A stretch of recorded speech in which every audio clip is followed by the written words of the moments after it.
Hey guys, how's it going? It's been a while, but I finally have a new board that I want to talk about, and that being the Boardsource Lulu. And if you've watched my videos, you probably know I previously used the Lily 58. These boards are essentially the same. However, this one does come with a bit more customizability, and it does come in a bit of a more premium case. And I had mentioned in my video on the Lily 58 that you are, for the most part, limited to cases that are just slabs of plastic. So, decided to try this out, joined the group buy back about a year ago, and finally got this board in late December. So, really happy about that. And yeah, let's get into it. So let's talk about the build process for this board. So this board is amazing. Boardsource had set it up so you don't need to solder for most things. The only time you need to solder is if you choose to put an encoder here. That's the only thing you would need to solder for this board. So everything is socketed or hot swap. All the switches are hot swap. The OLED screen is socketed, so you can just push it in, and the MCU is integrated. So no need to do any soldering. So very simple, very easy to get into. I do actually have the encoder kit here, and as I had mentioned, this is something that you would need to solder in, and so it is kind of semi-permanent, which I'm not a huge fan of. And I thought I would use these encoders, but I decided against it because my Lily 58 didn't rock anything like that. And also these knobs tend to be very small. And the way these will be put onto an encoder is a bit unique as far as I'm aware. I'm not sure where I'd get replacements of these. So yeah, gonna hold off of encoders right now. I can always pull out a switch easily, but pulling out the encoder is going to be a lot more difficult. So the build process was very simple.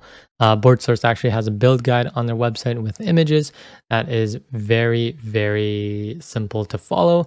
The only thing that I have a bit of an issue was putting on the leg here.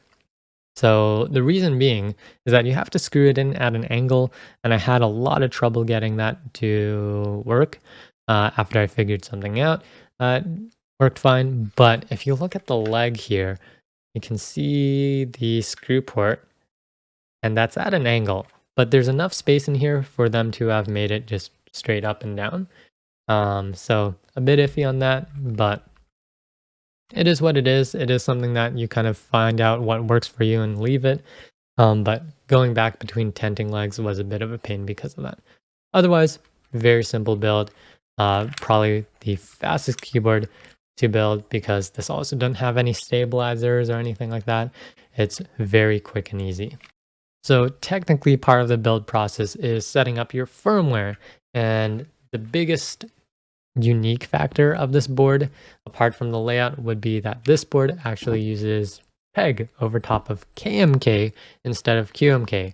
And that came with a lot of its own kind of struggles, which I'm not a huge fan of. So this board, I've actually switched it over to QMK, but let's talk about PEG.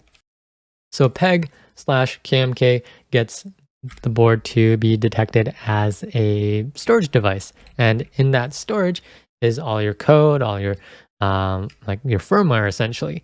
And that posed a bit of an issue because on my work computer, for whatever reason, it doesn't allow USB drives to be connected, and it didn't allow me to use this keyboard with that computer.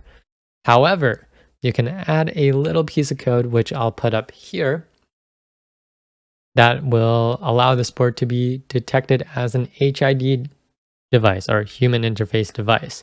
So that will allow you to use this board in your BIOS in this kind of situation that I explained. But I find it bizarre that that's not included in the first place.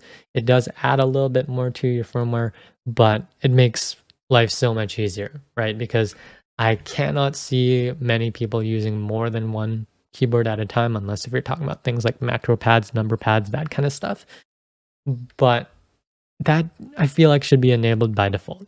Apart from that, in PEG, I've had issues with changing LEDs. I don't like having LEDs on my boards.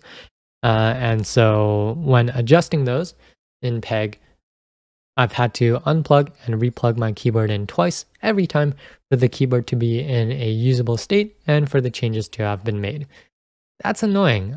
I shouldn't have to do that as far as I'm aware. So a bit iffy there. Also, in PEG itself, at the top right, it says something like safe to unplug your keyboard. However, when you do make changes to your keyboard, a separate pop-up message shows up that says, please do not unplug your keyboard. And that message goes away after a little bit. So my assumption would be that it's safe to unplug the keyboard, but it might not be. You want to wait for your keyboard to come back to a usable state and for the changes to have been made. So a bit iffy there because that safe to unplug message always shows up. Even when I don't have a keyboard that's PEG compatible, it says that. And I'm just like, why? That's kind of confusing. Once you get a hang of it, once you know what's going on, not a big deal. But initially it was kind of like, whoa, I've had to reflash my board with the stock firmware a couple of times. Another small downfall of PEG/KMK is that the board can lag. It's not by much, but sometimes it does become noticeable, so that's a bit iffy there. However, I don't want to rag on PEG too much because I think this program actually has a lot of potential. So going through a few of the features of this, you can change your key map, which is totally normal, right? However, you do have to apply your key map. It isn't a live change like in VIA. You also have encoder controls, pretty normal stuff. You have LED controls in there, which sounds normal, but compared to VIA, in PEG, you actually have individual LED control. So that's pretty cool. But I did mention an issue earlier. I'm probably not the only one having this issue, but there are also probably people that don't have this issue at all. You also, if you have the pro license for this, which is just $5 for a lifetime, or if you've bought the Lulu during group buy, you get it for free. I'm not sure if this applies to future purchases because Boardsource did say this board is something they plan to have in stock, but you can change the OLED to a static image or one that changes when you switch layers. It is a bit restrictive. The OLED is only black and white, right? So no color images, no GIFs, no animations.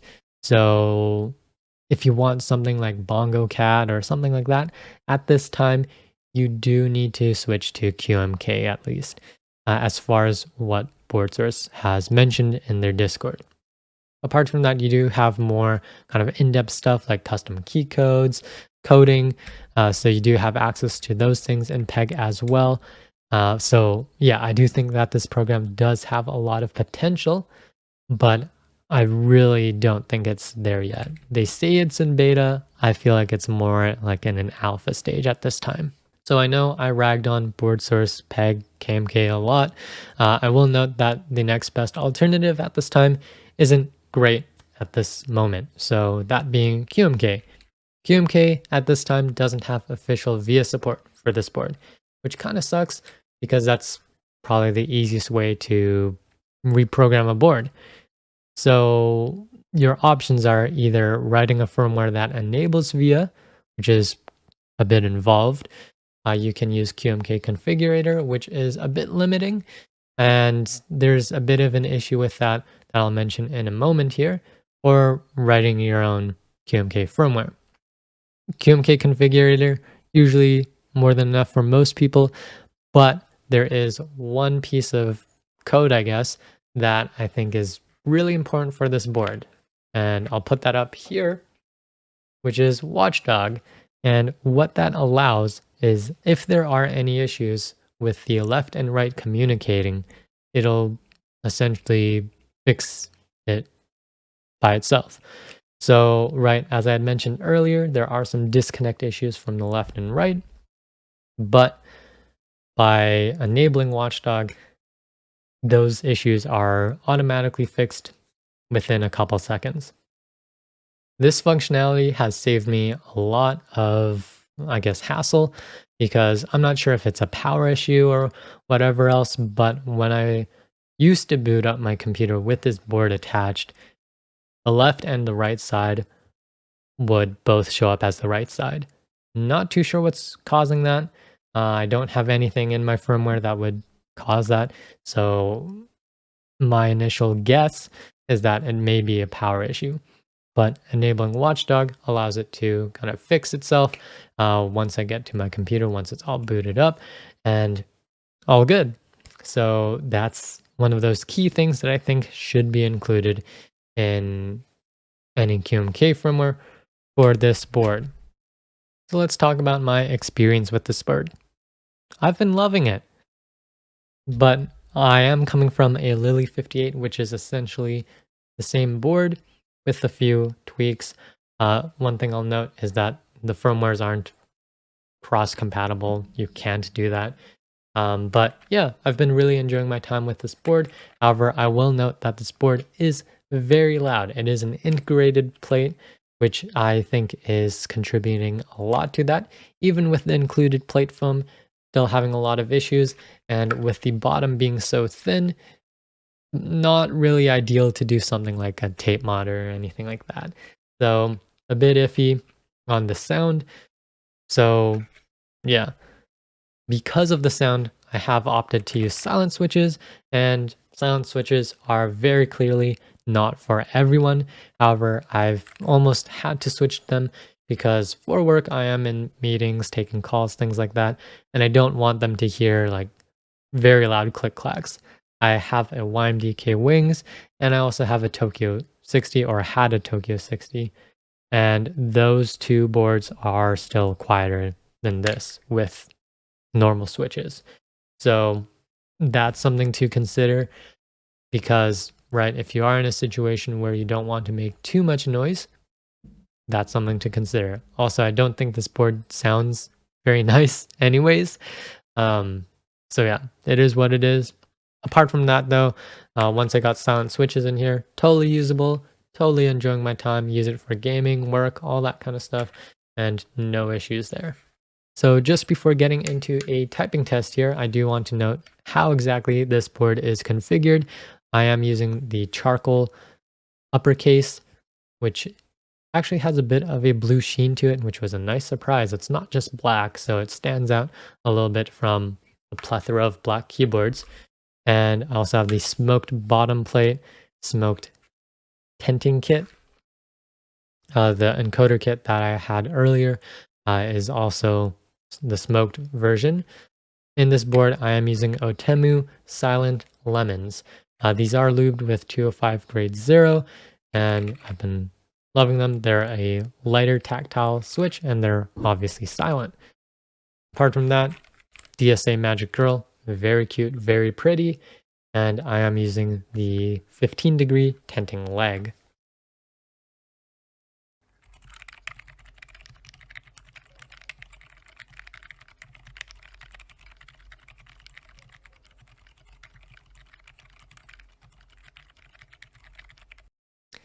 So overall, I love this board.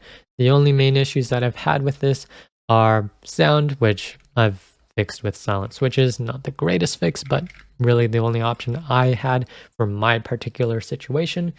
And apart from that, the firmware. The firmware side of things is really iffy still, but that can improve over time and is expected to improve over time. So here's hoping to that, because PEG, KMK, that integration into the sport is still very iffy. It caused more issues than I expected. So I ended up switching to QMK, which currently doesn't have VIA support. So I'm very much hoping that when this board is an in-stock item instead, they'll have VIA support and PEG will be a lot more stable and better. So, right, there is the whole mindset of buying things for what they are now rather than what they are promised to be. So that is something to consider, right? Because as of right now, if you aren't willing to kind of dig deep into your board, you might have difficulties. But apart from that one thing and the sound, everything's been great. I will note that I was a little bit disappointed though, because I was really hoping that this board would be my end game. The firmware side of things, not a huge deal because once you set it, you kind of forget it. At least that's how it is with me. But the sound, man. If it weren't for the sound thing, this would very much be my end game board. It's very close, but I think I still have to look a little bit. Anyways, that's going to wrap up today's video. Thank you guys so much for watching. If you do have any questions about anything that I had mentioned in this video, just let me know in the comments below and I'll try to get back to you as soon as possible.